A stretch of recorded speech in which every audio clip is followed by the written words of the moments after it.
네, 여러분 안녕하십니까? 고려사이버대학교 고려특강을 찾아주셔서 감사드립니다. 네, 이번에 고려특강에서는요, 문화 읽기라는 주제로 문화에 대한 주옥 같은 강의들을 준비해 놓았습니다. 오늘은 그 첫 번째 순서가 되겠는데요. 문화를 올바르게 이해하고 또 그 특징을 알아보는 시간입니다. 그래서 우리나라 인류학계를 대표하시는 저희 대학교 김중순 총장님을 모시고 여러분들을 문화로 초대하고자 합니다. 네, 총장님 안녕하세요. 안녕하세요. 예, 오늘 귀한 시간 내주셔서 감사드립니다. 감사합니다. 사실 제가 한국에 와서 일을 하고 고려사이버대학에서 우리 조경진 교수 같은 문화인류학자하고 9년 이상을 지냈으면서 이런 기회가 오늘 처음 생긴 게 정말 말입니다. 영광스럽습니다. 그동안에 뭐 학교 행정이다 이런 얘기만 하다가 오늘 이렇게 문화 얘기할 수 있는 기회를 주셔서 대단히 감사합니다. 아유, 너무 감사드립니다. 예, 총장님, 저희가 오늘 제목이 문화로의 초대잖아요. 네. 그런데 총장님께서는 저희 대학에서 이 같은 제목으로 강의를 하신 적도 있으시죠? 그러니까 몇 년 전에 문화에 초대라는 걸로 이제 강의를 해봤었는데 그때는 뭐 제가 이 온라인에 관한 걸 잘 모르고 그래도 그건 재밌게 했는데 그 이후에 뭐 우리가 고등교육법 전환 또 학교 보면 고려중앙학원과의 통합 등등으로 제가 시간을 내지 못해서 그래서 한 번은 우리 조 선생이 내 걸 맡아가지고 고생한 일도 있는데 아닙니다. 그래서 이게 사실 했으면 좋겠는데 그 조그만 미국 동부에 있는 조그만 학교에서 보면은 대개 총장이 인문학 쪽 강의를 하나를 하게 되고 학생들이 다 택하는데 그런 학교에 뭐 학생이 2, 3천 명 있으니까 가능하지만 우리는 학생이 10,000명이 넘다가 보니까 제가 이 10,000명을 상대로 다 총장 과목을 택하는 강의를 할 수도 없고 그러는데 제 생각에는 그 미국의 일부 학교들이 하는 식으로 오너 클래스 같은 걸 해서 뭐 조금 해도 되지만 그런 게 우리가 구체화되기 전에 우선 이 저기 고려 특강을 통해서 임시 방편으로 한번 해보기로 시작한 거라서 이걸 주선하신 우리 연구개발처장 김정은 처장님의 공로도 많고 또 조 선생 같이 이렇게 지식 기부를 해주셔서 고맙습니다. 아닙니다. 예. 이번에 그래서 저뿐만 아니라 저희 학생들 그리고 이제 또 유튜브를 통해서 저희 그 특강을 보는 많은 사람들이 문화에 대해서 굉장히 좋은 공부를 할 수 있을 것 같아요. 예, 총장님 너무 그래서 감사드리고요. 이게 그 시간이 많이 걸릴 일일 것 같아요. 문화라는 것이 그렇게 간단한 주제가 아니어서 오늘은 충분히 듣고 그렇게 배우는 시간이 될 것 같아요.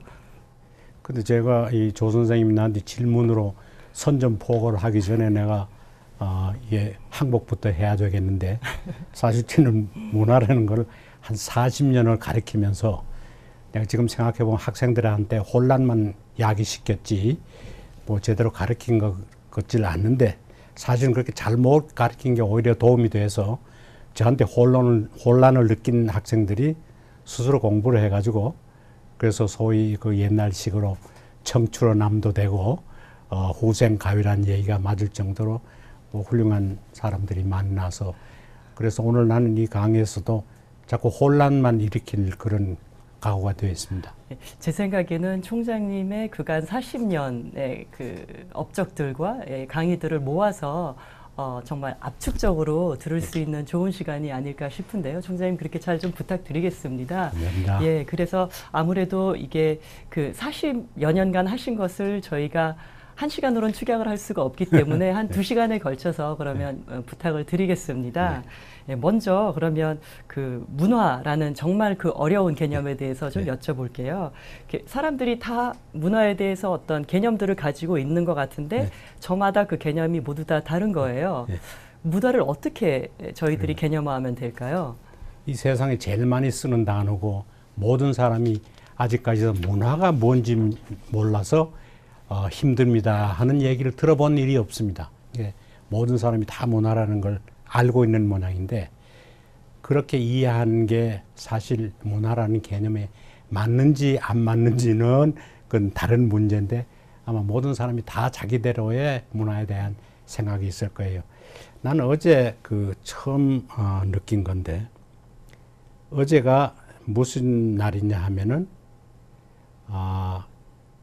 문화가 있는 날, 그런 날인데 대부분의 사람들은 잘 모를 거예요. 조은 선생님 아시는지 모르겠어요. 저는 몰랐습니다. 예. 어제가 문화가 있는 날이라는 예. 건데 예, 국가에서 아마 지정하는 국가에서 예. 지정해서 매주 그 끝 수요일이 문화가 있는 날이라고 예, 그래서 예, 예, 그래서 이제 맞습니다. 그날 예. 뭐 문화시설이 있는 극장을 예. 우시해서 네. 어떤 데는 요금을 싸게 해주기도 하고 자유로 개방하기도 하는 모양인데 이 말 자체가 이 문화의 날을 가지고 문화에 대해서 인식을 뭐 고양시킨다는 건 참 좋은 뜻인데 문화가 있는 날이라는 게 얼마나 어폐가 있는 말입니까? 네. 그러면은 매달 그 끝에 수요일을 빼놓고는 문화가 없는 날인지 다른 날들은 문화가 없는 문화가 것인지. 없는 날. 예. 그러니까 문화가 있는 날이라는 거는 나머지는 문화가 없는 날이라니까 우리 자신이 또 한 번 문화에 대한 인식이 조금 서투른 표현이 아닌가 그렇게 예. 생각을 되고 우리가 문화 공부하는 사람 자신도 모르고 있다가 저도 솔직하게 얘기해서 오늘 아침 조간신문을 보고 대통령이 문화가 있는 날에 어느 미술관 가는 사진을 보고 문화가 있는 날이래 뭔가를 찾아보고 한 겁니다. 그 정도로 문화라는 용어를 그렇게 흔히 쓰면서 잘 이해를 못하는 게 있어서 내가 1988년 그때 테네시 대학 교수로 있을 때인데 서울대학에 풀브라이트로 와 있으면서 연세대학교의 진리와 자유라는 잡지가 있는 데서 있죠. 나보고 뭐 쓰라고 그래서 제가 문화인의 문화 문제라는 얘기로 한번 얘기를 한 일이 있습니다.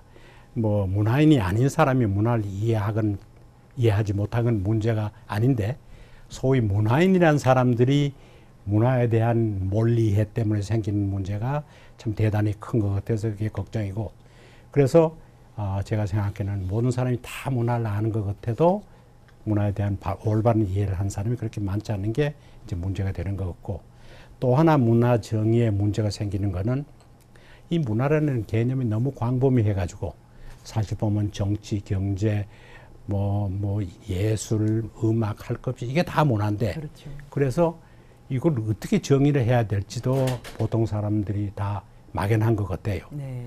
거기다가 미국 같으면 미국은 우리나라보다 중앙 부서가 하나 적은데 15개의 부처밖에 없는데 우리는 16개의 부가 있으면서 그 중에 하나가 문화관광체육부인데 문화관광체육부가 있다는 건 문화를 대단히 장려한다는 의미에서 아까 문화가 있는 날 같이 중요한 의미를 갖는다고 치지만 그렇게 하다 보니까 이 부서의 장관이 되는 양반이 모든 문화 전 분야에 다 전문가가 될 수 없어서 문필가가 장관이 됐을 때는 문필이 문화의 가장 중심이냐 얘기를 하고 또 영화 감독 출신이 장관이 되면은 영화가 문화인 양 얘기를 하고 또 뭐 그 장관의 그 흥미나 자기 문화 관심 분야에 따라서 문화가 바뀌어지는 것 같아서 그래서 어떤 사람 그러면은 미국은 왜 문화부가 없냐 하면은 이 15개의 부서가 하는 일이 다 문화이기 때문에 별도로 문화부라는 걸 지정하면 우습게 생각이 돼서 안 하지 문화가 중요하지 않아서 문화부가 없는 건 아닌데 오해하는 경우가 있는 것 같습니다. 그리고 특히 사회과학하는 사람 중에서 사회학이나 행태과학을 하는 사람들이 동물이나 곤충 같은 걸 보고 그 사람 같은 사회를 형성한다. 같이 사니까. 같이 사니까. 그렇죠. 예. 그리고 조직이 있고. 예. 그런데 사람도 그러니까 이 개미나 곤충이나 동물도 사람처럼 문화가 있는 것 같이 얘기를 하고 있는데 이게 전적으로 오해가 된 건 뭐냐면 문화라는 거는 사람만이 가지고 있는 거를 강조하지 않는 점이 또 하나 오해 요소가 되고 있는 것 같습니다. 그래서 어떤 사람들은 이 문화 개념에 대해 확실하지 않는 게 인류학자들 자신에도 문제가 있지 않냐. 짐 피크학이라고 노스캐롤라이나에 오래 있고 미국 인류학회 회장도 했던 제 친구가 있는데 이 친구가 쓴 책에서 무슨 얘기를 했냐면은 문화라는 게 문화를 공부하는 사람한테 너무 확실한 개념이기 때문에 너무 당연한 당연한 개념인 거죠. 일이죠. 예. 그리고 그게 그냥 가장 소중하게만 생각했다 뿐이지 일반 이 전공하지 않은 사람한테 문화가 뭐라는 걸 아직까지도 명료하게 정의를 못 내린 게 문화인류학자들의 책임도 있다는 얘기도 네. 한 점이 있고 예. 또 마지막으로 제가 이 문화에 대한 정의가 어려운 점이 있다고 치면은 문화를 나누는 방법이 여러 가지가 있어서 그런 것 같아요. 물질 문화, 정신 문화, 그렇죠. 그다음에 이상적인 문화, 현실적인 문화, 요즘 또 이상 문화에 반대되는 대중 문화가 또 인기를 끌고 있고, 예. 그리고 이런 문화에 대한 여러 가지의 분류 방법 때문에 혼란도 주지 않는가 그렇게 생각해서 어떤 의미에서는 세상에 문화가 아닌 것이 없는 것 같기도 하고, 그래서 문화에 대한 이해를 일반 사람들이 문화를 업으로 해서 먹고 사는 우리 같은 사람하고 똑같이 이해하고 있다면 무리가 되는 것입니다. 예, 참 어려운 개념인 것 같아요. 왜냐하면 지금 말씀하신 것처럼 거의 모든 것들이 문화인데 자꾸 사회는 경제 따로 정치 따로 문화 따로 접근을 하다 보니까 혼란이 생기고 조금 인위적인 그런 구분점들이 생긴다고 해야 될까요? 그런 면이 없잖아 있는 것 같습니다. 아까 조금 전에 제임스 피커 교수 얘기도 해주셨는데 저희가 하는 문화인류학이라는 것은 그래도 궁극적으로 문화를 정의를 하고 그렇죠. 조금은 사이언티픽하게 즉 과학적으로 그렇죠. 문화를 접근하려고 하는 학문이잖아요. 그렇다면 그래도 그 인류학자들이 아주 완벽하지는 않을지라 하더라도 계속 그걸 정의하려고 했을 것 같아요. 총장님 그 정의에 대해서 말씀 좀 부탁드릴게요. 이게 우리가 문헌으로 알고 있는 문화 정의 최초로 정의를 한 사람은 1871년에 에드워드 테일러라는 사람이 그 사람의 이름 스펠링이 보통 테일러하고 좀 달라서 TYLOR이라고 쓰는데 영국 인류학자인데 이 사람이 그 1871년에 낸 책에서 제가 한번 읽어볼게요. 이 문화의 정의를 그 사람이 어떻게 했냐면은 지식, 신앙, 예술, 법률, 도덕, 관습, 그리고 사회 구성원으로서 인간이 가진 모든 능력이나 관습을 포함하는 복합적인 총체 이런 말을 했는데 이게 그때 당시로서는 유일한 정의였지만 이걸 보면은 아까 제가 말씀드렸듯이 문화가 아닌 게 없을 정도로 다 포함시키고 있어서 그렇죠. 그래서 어떤 한국의 문화부 장관이 이런 분야에 다 조예가 있는 사람이 있어서 골고루 문화 정책을 할 수 있을까? 그래서 아예 미국 것이 없는 게 편한 것. 그리고 또 반대로 생각하면 어떤 사람들은 뭐 기업 경영이다 이걸 문화라고 생각하면 우습다고 생각해요. 그러면서도 이 경제나 기업 경영 이론을 설명하다가 모르는 건 다 문화라고 또 이렇게 밀쳐놓는 경향도 있어요. 그러니까 기타 항목처럼. 기타 항목처럼. 예. 그래서 이게 문화가 참 문제인데 이렇게 이제 정의를 내려봤지만 그동안에 이제 문화의 정의가 뭐 수없이 많이 내려졌는데 그러니까 1952년에 알프레드 크로버라는 사람이 미국의 뭐 인류학의 초기 그 사람이 처음 버클리에서 인류학을 가르칠 때는 얼마나 인류학이 잘 안 알려졌냐 하면 버클리에서 월급 주지 않았습니다. 스미소니안 인스티튜션에서 월급 주고 버클리에서는 장소만 제공한 거예요. 그래서 이제 인류학을 했던 게 크로버하고 클루콘이라는 사람 둘이가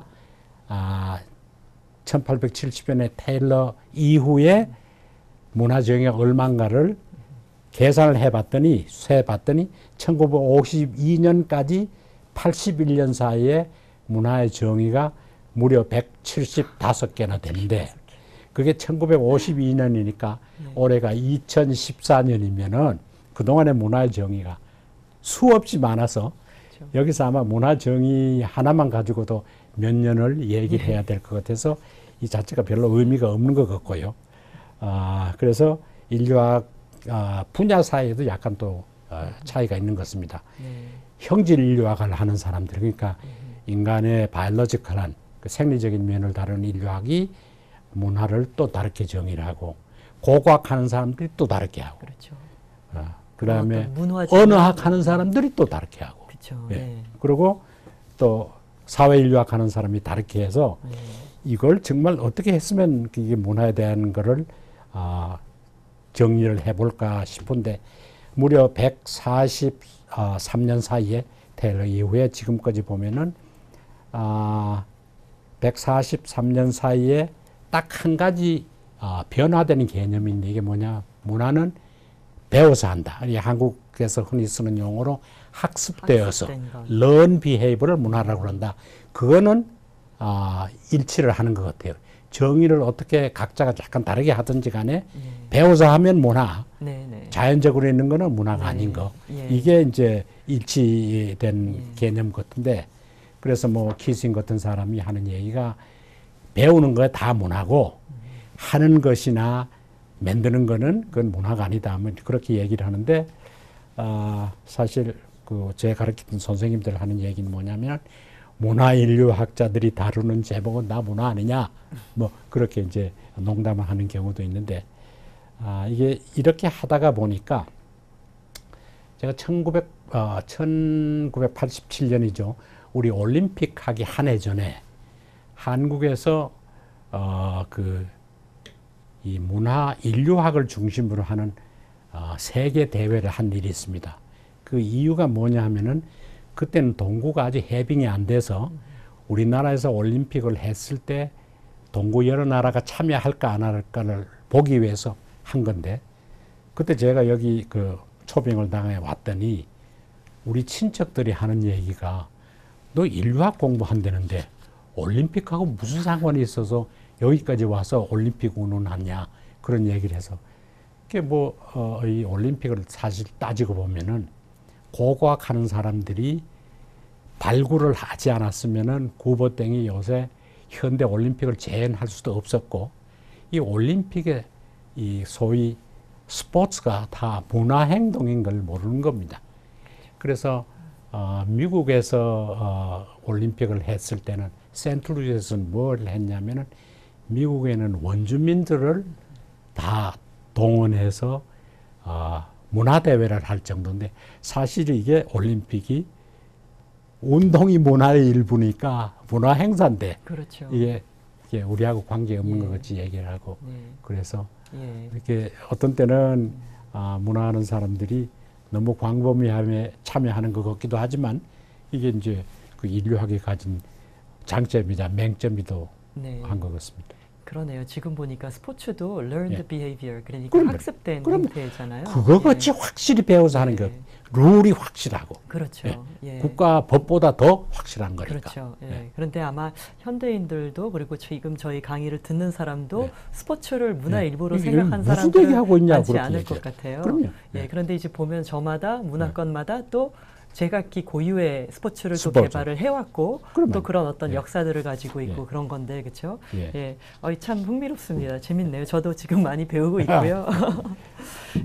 지금 그래서 문화의 정의 그리고 그간 어떻게 문화 인류학에서 논의되어 왔는가를 말씀을 해주셨는데 그렇다면 저희들이 그 문화를 볼 때 문화가 갖는 특징 같은 거를 좀 알고 싶어 할 것 같아요.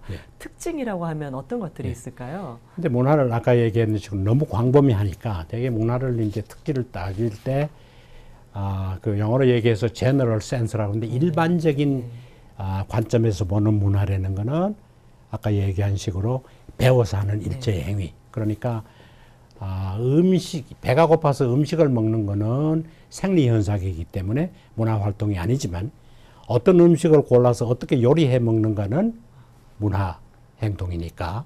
그거 참 맞는 말씀이시네요, 총장님. 이런 얘기 해도 되는지 모르지만 성생활이 인간의 욕구인데 성생활하는 걸 가지고 문화라고 얘기할 수는 없지만 누구와 짝을 맺어서 성생활을 해야 합법적이냐 하는 거는 문화가 가름하는 거니까. 그렇죠. 그래서 거기에 대한 모든 규칙이나 관습 같은 건 문화고 그 생활 자체는 일반적인 그러네요. 잠시 19금이 있었습니다. 배워서 하느냐 안 배우고 그냥 하느냐에 따라서 그렇죠. 아까 그런 어떤 우리가 사람으로 태어나서 그러니까 사람도 동물이니까 어떤 바이올로지컬한 생물학적인 그런 밥을 먹어야 된다던가 아니면 생식을 위해서 짝짓기를 해야 되는 그런 일들이 있지만 결국에는 그 내용을 가늠하는 것은 또 문화적인 거다라고 말씀해 주셨는데 저도 문화를 공부하다가 예전에는 왜 이렇게 친족 체계가 중요하고 누가 누구랑 결혼하는 게 허용이 되면 또 허락이 되지 않으며에 대한 규칙들이 이렇게 장황하게 공부가 되었는가에 대해서 의문을 가졌던 그렇습니다. 점도 있었거든요. 근데 예. 지금 말씀하신 걸 들어보니까 바로 그런 예. 이유 때문인 예. 것 같다는 그럼요. 걸 새삼 깨닫게 되네요. 예. 또 문화가 그 공통적으로 그 공유되는 측면도 있죠, 그렇죠. 총장님. 예. 이게 이제 문화 정의를 잘 할 수가 없으니까 궁극적으로 인류학하는 사람들이 그러면은 문화에 우리가 정의를 제대로 못 내리지만 문화의 그 특질이 뭔가를 한번 보자. 예. 그래서 대개 이제 네 가지 정도로 이제 축약을 하는데 하나는 문화가 아까 얘기했듯이 배워서 되는 거다. 예. 학습되어서 한다는 건데 이제 학습되는 거는 아까도 얘기했겠지만 이게 문제가 별로 안 되는데 왜 인간이 그러면은 다른 동물에 비해서 더 잘 배우느냐 한 거를 인류학하는 사람들이 이제 파고 들어가는 건데 네. 왜 우리가 원숭이나 다른 동물보다도 뭐 영리한 동물이 많지만 더 배울 수 있느냐 하면 아무리 전능 아래도 다른 동물보다는 더 잘 배우니까 뭐가 우리가 생리적으로 우위를 점하는가를 뭐 이제 연구한 게 많은데 그렇게 생각해 보면요 사람 이 인간 구조가 하나도 배우는데 불편이 있는 게 없는 것 같아요. 뭐 대개 흔히 사람들이 하는 얘기가 머리가 큰 거. 그래서 이 브레인 사이즈가 1300 큐빅 센터 네, 이상이 네. 되면은 네. 지능덕이다. 그런데 아마 조 교수도 기억나겠지만 학교 다닐 때 보면 머리가 유난히 큰 아이가 반에서 꼴찌하는 아이 본 일도 있을 겁니다. 그러면 머리는 큰데 왜 꼴찌하느냐 그렇게 생각할 수 있겠지만 이 그 뇌 크기가 1000cc만 넘어가면은 조금 더 크고 조금 적은 거는 그 큰 큰 차이가, 차이가 예, 안 나지 않는 건데 뭐 브레인 사이즈도 있겠지만 또 기가 막히는 거 보면 우리가 이제 이게 직립행 그러니까 서서 다니다 네, 보니까 직립보행을 하는 동물이죠. 두 손이 예. 자유로워서 이거 별짓 다 하잖아요. 이걸 가지고 이게 배우는 데 도움이 되고 예, 예. 또 이게 우리가 사실 이 옷을 걸치지 않고 뭐 사냐를 댕기면 이것이 확실히 드러나는 게 없으니까 군인들이 다 군복 입고 위장하는 것도 너무너무 드러나니까 그래서 우리가 무기를 개발하지 않으면 살아날 길이 없는 등등. 그래서 모든 게 보면은 이게 배우기에 유리하게 돼 있는데 여러 가지 중에서 참 재밌는 게 중에 하나가 우리 귀가 이게 반대 방향으로 붙었다고 한번 생각해 보세요. 그러면 네. 조 교수하고 나하고 얘기할 때 이렇게 얘기를 해야 알아듣게 생겨 있다고. 예, 예. 이게 얼마나 편리하게 귀가 이렇게 네. 붙어 있느냐. 그래서 뭐 어떤 사람들은 뭐 이걸 다른 흉측한 면까지 가지만 우리 인간의 그 소위 면대면 관계는 이렇게 바로 보게 돼 있는 게 입도 이렇게 돼 있지만 귀도 이렇게 귀도. 돼 있는 거예요. 내가 강의를 할 때 미국에서는 주립대학에서 65세 이상 되는 사람이 과목을 택하면은 주립학교는 거저 택해요. 그래서 나는 그 65세 이상 되는 그 늙은 학생들이 꽤 여러 명 있었는데 이 학생들이 택하면 우리는 중간 브레이크 타임에 화장실 갈 틈도 없어요. 계속 물어서 한 사람이 나보고 뭐라고 얘기를 하냐면은 귀가 왜 이렇게 생겨 있습니까? 그래서 듣기 좋으라고 그랬더니 기와이면 조물조가 만들 때 동키 귀같이 이렇게 좀 크게 해놨으면 내 같은 나이 얼마나 잘 듣겠냐. 그래서 왜 이게 그러면은 요 정도로만 그쳤냐. 그래요. 그래서 내가 하도 대답이 궁해서 가만히 생각하다가 당신이 여기 테네시에 사니까 그렇지. 알라스카에 가서 사는데 당신 귀가 당나귀 귀만큼 크다고 생각해봐라. 얼마나 춥겠냐. 그래서 뭐 농담을 하고 말았는데 우리 몸 전체가 잘 배우게 이렇게 구조적으로 되어 있는 게 이제 유리한 점이고 사람들이 이제 잘못 생각하는 게 이 언어에 대해서 우습게 생각하지만 인간이 언어가 있기 때문에 경험 세계 이상을 배우는 걸 우리가 과소평가하는 것 같아요. 그렇죠. 그러니까 자기가 경험하지 않아도 언어를 통해서 통해서 간접 경험을 개념을 할 수 있다는. 아니까. 예, 예. 그러니까 만일 언어가 없었다고 치면은 뭐 이 근처에 사람이 사막을 본 일이 없을 텐데 사막을 가르쳐 주려면 가자. 데리고 사막에 가서 그렇죠. 이게 사막이야. 그러고 데려와야 되는데 우리는 여기서 사막, 네. 영어로는 데저트. 그러면 네. 사람들이 다 아니까 거긴 뭐 그런 식으로 이 언어가 뭐 단순히 이제 커뮤니케이션을 하고 옛날 거를 불러오고 미래 거를 적어두는 거에서 지나서 다른 생각을 가능하게 하는 게 이게 다른 동물이 갖지 못한 예. 사람의 특징 같아서 그래서 네, 네. 이제 배우는 거에 네. 우리 몸이 그렇게 태어났고 예. 그리고 언어가 언어가 있다는 거. 도움이 돼서 네. 잘 배우는 거고 예. 그 다음에 이제 둘째 특질이 문화가 논아서 쉐어한다는 건데 그 여러분이 어제 축구를 보셨다면은 우루과이 선수 스와레라는 사람이 사도양 팀 선수 어깨를 물었는데 이게 스와레가 다른 상대방 팀의 선수를 무는 게 문화요? 동물적인 행동이요.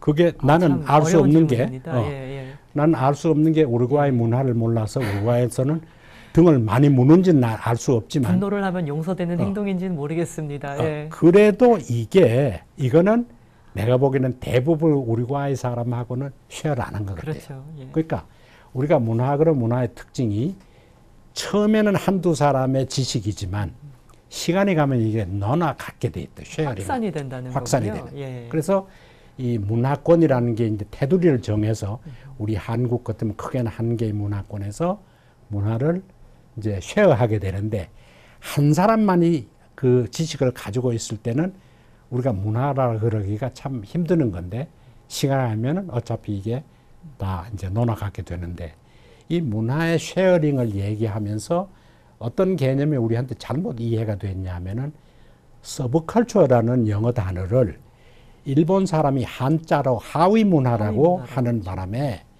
우리가 이제 하위 문화를 가진 사람 그럼 화가 나게 생겨 있다고요. 어떤 위계에서 아래로 예. 사람들이 근데 이게 파악하는군요. 그 하위 문화라는 서브컬처라는 원뜻은 모든 대부분의 사람이 가지고 있으면은 그냥 문화라 그러고 우리가 한국말로는 대부분이 하니까 그 중에서 이상한 말을 하는 사람을 서브컬처라고 그러는데 이게 나쁜 의미에서뿐만이 아니라 좋은 의미에서도 우리 한국 5천만 중에서 의사 수가 몇 명 안 되니까 의술은 이거는 서브컬처라고. 하나의 하위 문화를 형성한다고 얘기를 할 수 있는데 그런데 의사 보고 하위 문화라고 그러면 화낼 거 아니에요. 그래서 나는 우리가 이제 그 외국의 학문을 수입해 오면서 맹목적으로 일본이 한자를 써가지고 하는 걸 따라오다가 하위 문화라는 게 상당히 이게 오해된 개념 중에 하나인 것은 기왕 우리 쉐어링을 하다가 한 얘기인데 대부분의 문화는 골고루 쉐어하는 거고 어떤 일부 사람만 갖고 있는 것도 있고 어떤 데는 대안이 있을 수도 있는 거고 뭐 여기서 저기까지 가는데 걸어가는 사람도 있을 거고 뛰어가는 사람도 있을 거고 그런데 기어가는 건 좀 안 되는 거겠죠. 예. 사람이니까. 그러니까.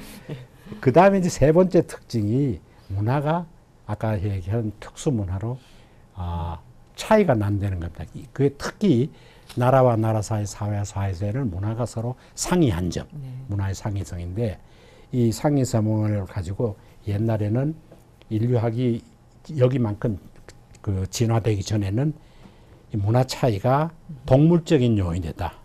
그러니까 뭐 어디 아프리카 어느 나라는 뭐 문화가 저 정도가 되는 거는 문화적으로 흑인이기 때문에 그따 얘기할 때가 있었어요. 뭐 생물학적인 요인, 그렇지. 인종적인 요인을 갖다 붙인 거군요. 예. 그럴 때도 있었는데 그 후에 이게 이제 조금 발전해서 지오그래픽 디터미니즘이라 그래서 지리적으로 이게 어느 지역에 놓이면은 문화가 특수하게 되는 건 사실이잖아요. 뭐 추운 극지에 가면은 문화가 그렇게 형성될 거고 그런 등등. 그래서 지금은 이제 뭐 그 문화 결정론이나 이런 거에 대해서 얘기를 하지 않지만 어떻든 문화 차이가 있는 게 있는 건데 이게 어떤 의미에서는 상충되는 마지막으로는 이 요인이 문화의 그 공통성인 겁니다.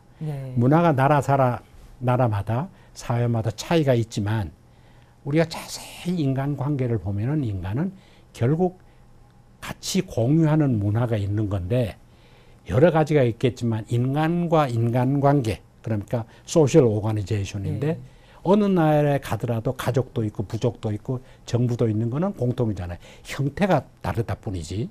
그다음에 인간하고 자연하고 관계 이걸 굳이 설명하면은 경제활동이라고 할 수도 있는데 경제활동도 공통적이고 안 하면 못 사니까. 그렇죠. 그 다음에 먹고는 인간하고 예. 초자연적인 관계. 신, 이걸 뭐 신이라고 그러든지 뭐 종교라고 그러든지 신앙이라고 그러든지. 그러니까 사람이 너무너무 그 허무맹랑하니까 초자연에 의지하는 건 종교는 뭐 내가 보기에는 없는 사회가 없는 것 같아요. 뭐 성당을 가든 뭐 무당한테 가든 무당한테 가든 어떻든 인간 이외의 초자연에 대한 그 의뢰하는 건 있는 것 같아서 그래서 적어도 이 세 가지 면에서는 공통점이 있는 건데 그래서 이제 문화인류학을 처음 시작할 때는 이게 문화의 상이성만 하고 야 문화가 다르네 재밌다가 제 나이 거치 되면은 결론이 뭐냐면 결국 인간 문화는 같더라 세 가지 면에서.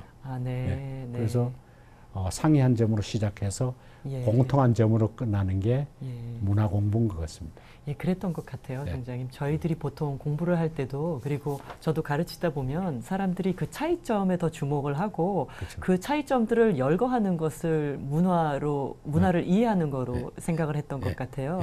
그런데 말씀하신 것처럼 사람이라면 다 공통적으로 가지고 있는 그런 특징들, 이제 그런 것들이 결국 문화가 갖는 특징이라고도 할 수 있을 것 같네요, 그렇죠? 그래서 요 근래는 이제 인류학 하는 쪽에서 뭐를 더 강조하냐면 그러면은 이거 이외에 그 인본적인 이해, humanistic understanding, 그게 더 중요하다고 그렇게 얘기하는 사람도 있고 또 인류학 하는 사람들은 적어도 이걸 실행하려고 노력하는 거죠. 예, 그러니까 휴머니스틱 언더스탠딩도 그 기저에 우리가 뭐 아프리카에 살든 아시아에 살든 다 인간이고 사람이기 때문에 그런 접근을 한다는 말씀이시죠? 한동안에 어떤 사람들은 뭐 어떻게 생긴 다른 인종은 뭐 찔러도 아픔을 느끼겠냐?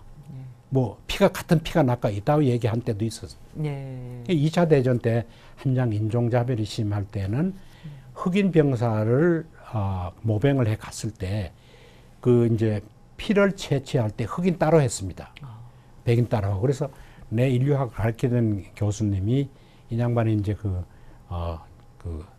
과음을 많이 해서 뇌출혈을 하는 양반인데 그 조 선생이 졸업한 시카고 대학에서 석사도 거치지 않고 박사 그렇게 대단한 양반이 고고학하는 양반이 이 양반이 이제 뇌출혈 문제가 있어서 병원에 가면은 그 부인은 같은 백인인데 혈액 그걸 못해요. 도네이션을 못하는데 내 피는 맞아서 나는 가서 도네이션을 하거든요. 그럼 이 양반이 퇴원해 와서 나한테 농담하는 게 야, 내 팔 한쪽이만 노랗게 됐다. 네 피 받아가지고 그런 얘기를 하는 건데 인간이 다 인종이 같다는 얘기는 뭐냐면은 아무리 색깔이 다르게 보여도 혈액을 다 나눌 수가 있잖아요. 그러니까 A형, 인종이나 그것만 맞으면은 피부 색깔이 어떻든 이게 맞아주는 거니까. 그래서 이런 거를 모르고 한동안은 우매할 때 흑인 피를 다루게 저장해 있다가 흑인 병사한테는 흑인 피 주고 백인 병사는 백인 피 주고 그런 때가 있었습니다. 그게 참 얼마 되지 않았다는 것이 이제 참 황당한 일인 것 같은데요. 요즘에 휴먼 게놈 프로젝트 이런 것들이 많잖아요. 근데 실제로 그 유전학자들이 조사를 해보면 그 인종에서 파생되는 차이는 굉장히 극히 미미한 거라고 하더라고요. 그런데 이제 겉으로 드러나는 것에서 그런 차별을 만들고 하는 게 그것도 사실은 문화적인 것이 아닌가 하는 생각이 참 그게 드네요. 이게 배워서 하는 겁니다. 미국에서 한창 인종차별이 심할 때는 내가 미국 갔을 때만 해도 60년 되니까 그때만 해도 Civil Rights Law가 아직도 통과하지 않고 이제 그 유색 인종은 버스 뒤로 탈 때입니다. 앞으로 못 타고 그럴 때 보면은 그럴 때도 유치원 같은 데서 애들이 노는데 흑인 백인 아이들이 잘 놉니다. 그러다가 이게 고등학교 갈 때부터 괄세를 하기 시작한데 그건 뭐냐면 부모한테든 이웃한테든 그 과정에서 배워서 하기 때문에 이게 문화인 거예요. 인종차별하는 게 배워서 하는 거예요. 우리가 가끔 얘기할 때 우리 학교에도 온 일이 있는 지미 카터 대통령이나 클린턴 같은 양반들이 흑인하고 아무 관계없이 잘 섞이는데 이 양반들이 어떻게 했냐면 그 근처에 친구들이 다 흑인 친구였으니까 또 그 어떤 양반들이 난 요즘 재밌게 보는 그 정도전 그 저녁 TV 네. 드라마를 보면은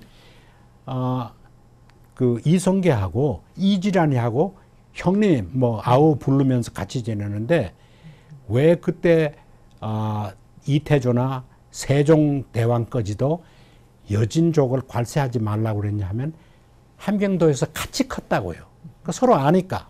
그런데 모르는 사람들이 배워서 여진족은 오랑캐야 이랬지 같이 큰 사람은 아무렇지도 않다. 그러니까 카터 대통령이나 클린턴 같은 사람은 뭐 농장에서 같이 흑인들하고 커서 이 차이를 못 느끼는 거라고요. 그래서 배워서 한다는 게 이렇게 무서운 거예요. 네. 네. 그 저희가 이제 문화인류학을 공부를 하면 그래서 이런 내용들을 조금씩 배우잖아요, 중장님. 그러면 근데 이제 문화인류학이 한국에서는 그렇게 그런 학과를 가지고 있는 대학도 많지도 않고요. 그 제가 이렇게 일반 분들 만나보면 그게 뭔지를 잘 모르시더라고요. 그렇죠. 그 학문에 대해서 소개를 좀 부탁드릴게요. 그러게 말이에요. 이게 문화를 문화 자체도 큰 거지만 문화 인류학 자체가 이제 이게 문제가 되는 게 아까 제가 말씀드렸듯이 왜 올림픽 게임에 문화 인류학 하는 사람을 불렀냐 그런 얘기가 난 이유가 뭐냐 하면은 이 정부에서 그때 그 학회를 할 때도 문화 인류학에 조회가 있어 한 게 아니고 그때 동구가 아직 해빙이 안 됐으니까 가장 정치적이 아닌 학문이 뭐냐를 찾다가 보니까 인류학이 된 거예요. 네, 네. 그러니까 그랬군요. 그럼 인류학 하는 사람을 부르자. 예. 그래서 소련을 러시아한 동구 국가들이 참여하면은 우리 올림픽 다음에 할 88년 올림픽에 그 나라들이 올 거다. 그래서 우리를 부른 거예요. 네, 네.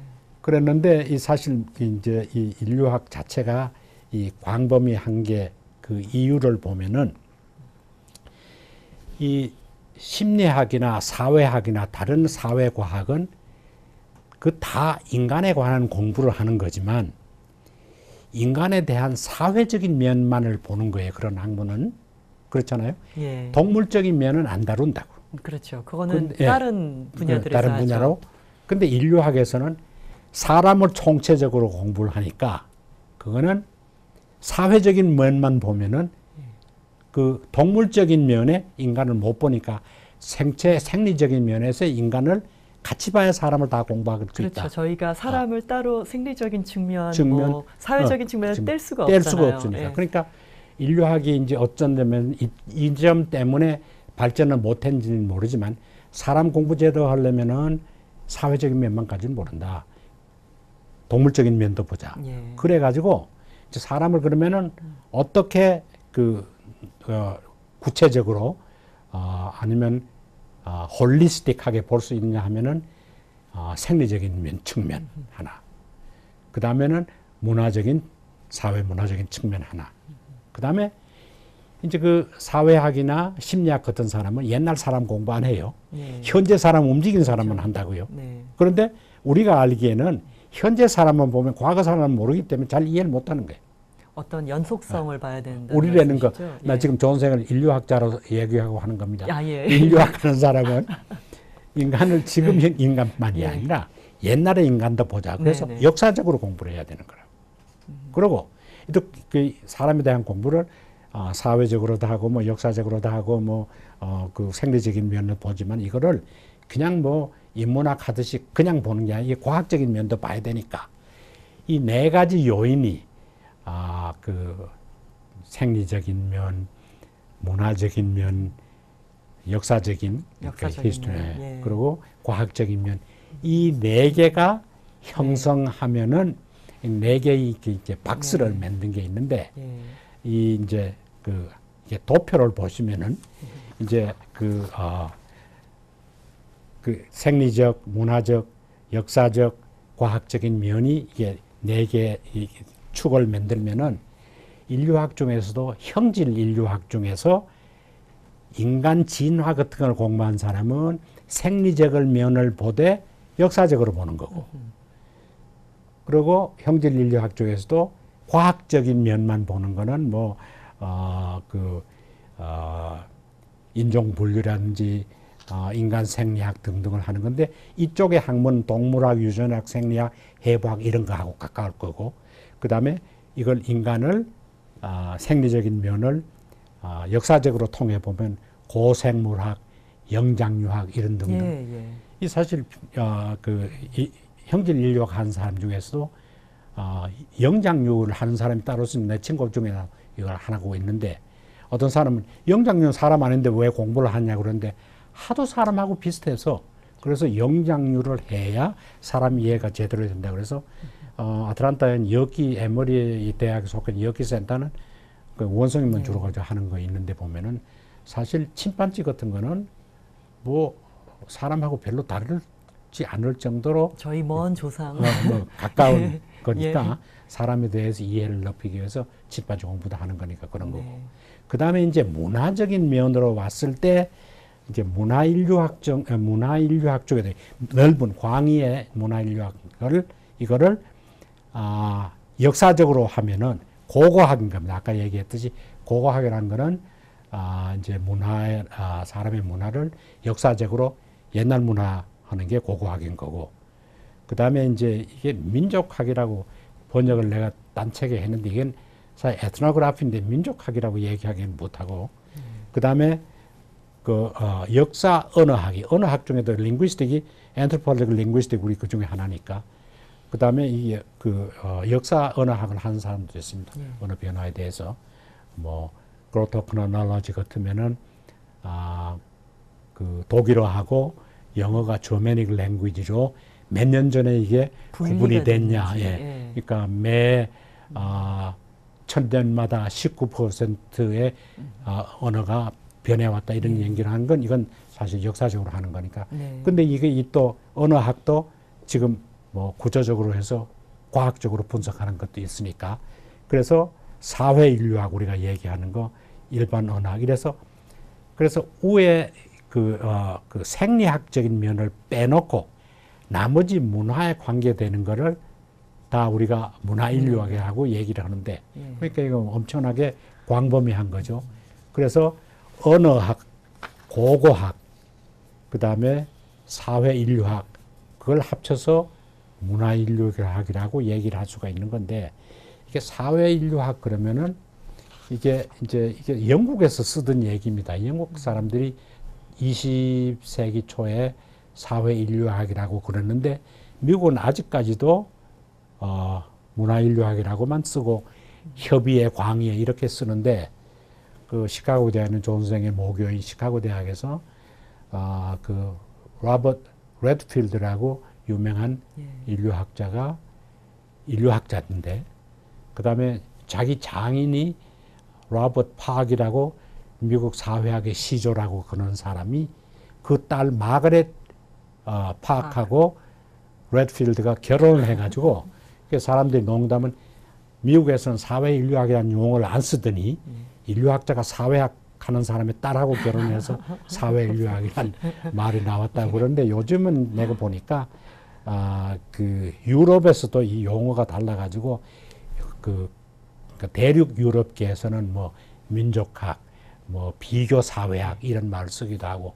근데 내가 어제 온 인류학 아메리칸 엔터프라이즈 저널을 보니까 미국은 어떤 말을 쓰느냐 하면은 자꾸 뭐 소셜 엔터프라이즈 영국식으로 하기도 못하고 그래서 소셜 컬처럴 엔터프라이즈 이렇게 아예 그냥 쓰더라고요. 소셜하고 컬처럴 붙여가지고 소셜 컬처럴 엔터프라이즈를 쓰니까, 그러면 이제는 영국식이다, 뭐 시카고 스타일이다 할 거 없이 협의의 문화인류학을 얘기하는 것 같습니다. 그러니까 그래서 이게 인류학 중에서도 문화인류학을 광의로 얘기하면 고고학까지 들어가고 언어학까지 들어가는 건데, 이걸 문화인류학이라고 생각하는 식작층도 문화인류학 하는 사람을 빼놓으면 많지 않을 거예요. 네.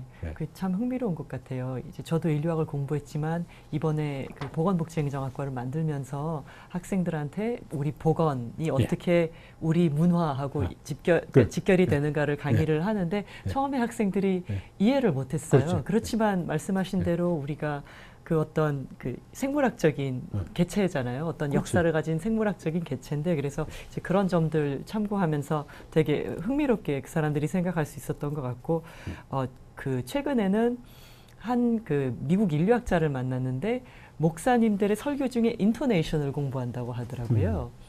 그래서 그게 대체적으로 똑같은 패턴을 가진답니다. 그래서 저희가 보통 뭐 언어를 하거나 스피치를 하거나 그게 뭐 문화겠는가를 이제 의심하지만 실제로는 거기에는 굉장히 그 목사님들의 문화가 있는 거죠. 그렇죠. 예, 이렇게 얘기를 해야 설교가 잘 되고 그 컨그레이션이 좋아하더라, 신도들이 좋아하더라, 이해가 잘 되더라 하는 부분. 그래서 그 인토네이션에 대한 연구가 하나 있더라고요. 굉장히 재밌게 봤었고요. 지금까지 고려사이버대학교 김중순 총장님을 모시고 문화로의 초대라는 제목으로 문화에 대한 개념을 파악하고 또 이해하는 시간을 가졌습니다. 네, 들어보시니까 어떠세요? 문화라는 것이 한없이 어렵게만 느껴졌던 때가 있었는데 이제는 조금 어떻게 접근을 해야 될지 좀 아이디어가 생기실 것 같아요. 그렇게 문화에 대한 문화로의 초대를 받으시면은 점점 더 문화의 세계로 진입하는 것이 용이해집니다. 그래서 오늘은 다 못다한 이야기가 있는데요. 저희가 다음에 또 2부에서 만나 뵙도록 하겠습니다. 그렇게 또 저희 2부 이 이후의 순서를 또 기대해 주시고 또 같이 봐주시면 문화에 대한 이해의 폭이 훨씬 더 넓어지리라고 생각이 됩니다. 지금까지 경청해 주셔서 감사드리고요. 또 2부에서 뵙도록 하겠습니다.